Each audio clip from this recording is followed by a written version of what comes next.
Hi, my name is Jennifer Reinhardt, and I'll be talking about total parental nutrition with possible metabolic complications associated with it. So some of these possible complications are dehydration and electrolyte imbalances, hyper and hypoglycemia, liver failure, and micronutrient deficiencies, specifically your vitamins and your minerals. So dehydration and electrolytes. Elevated BUN may reflect dehydration in your patient, so you want to correct that by giving a 5% dextrose solution via a peripheral vein. TPN could possibly be contraindicated in patients with a pathological condition where additives of potassium, sodium, calcium, magnesium, or chloride could be dangerous.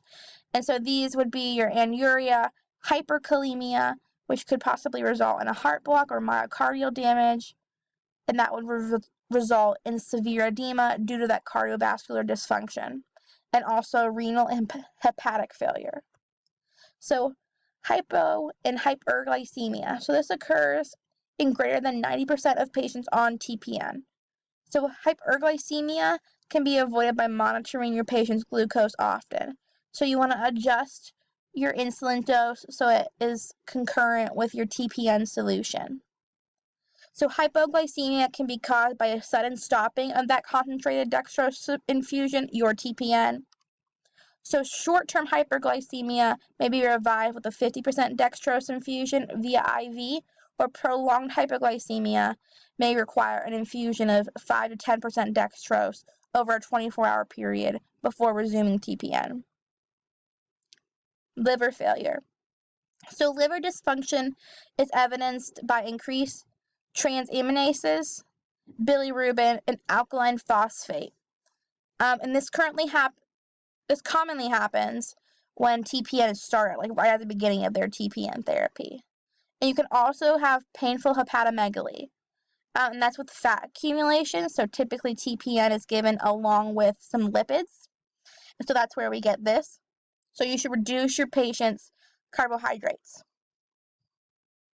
So micronutrient deficiencies. So people typically have the misconception that TPN is total nutrition, but it does not provide those specific vitamins and minerals that your patient would need. It provides total macronutrients, but not micronutrients.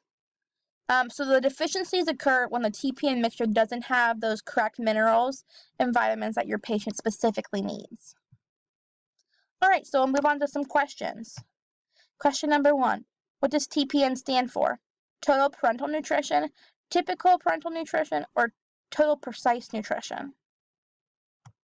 So that's number 1, total parental nutrition. All right, question number 2. So if your TPN runs out and you don't have a new bag to replace it with, what would you use to avoid hypoglycemia? Would you use normal saline, D10 and water, or lactated ringers? You would use D10 and water. All right, question number 3, the last question. Through what kind of access can a nurse run TPN? Select all that apply.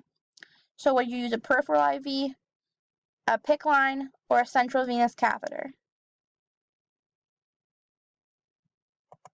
All right, you can use a PICC line or a central venous catheter to infuse TPN. That's all I have. Thank you very much.